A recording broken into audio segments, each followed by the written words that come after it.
दरम्यान निवडणूक आयोगाच्या या निर्णयावर आमदार रोहित पवारांनी टीका केली आहे। निवडणूक आयोगाला पारदर्शकतेचा तिटकारा आहे का? फुटेज नष्ट करण्याची इतकी घाई का? फुटेज ऑनलाईन माध्यमातून सार्वजनिक का केलं जात नाही? निवडणूक आयोगाला कशाची भीती वाटते? असे अनेक सवाल त्यांच्याकडून उपस्थित करण्यात आले। पाहुयात रोहित पवारांनी काय ट्विट केलं।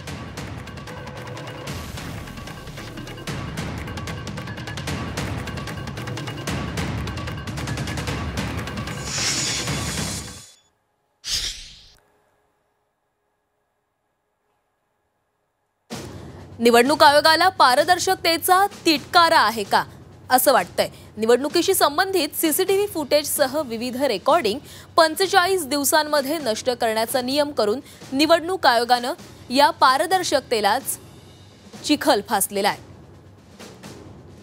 एकीकडे डिजिटल इंडियाचा डंका पिटवला जातोय तर दुसरीकडे फुटेज नष्ट करण्याचा नियम केला जातोय। यामागे नक्कीच काहीतरी गौड बंगाल आहे आणि ते लपवण्यासाठी हा निर्णय घेतला असावा। निवडणूक पारदर्शक पद्धतीने घेतल्याचा दावा आहे तर निवडणुकीशी संबंधित फुटेज नष्ट करण्याची घाई का असा सवाल रोहित पवारांनी विचारलाय।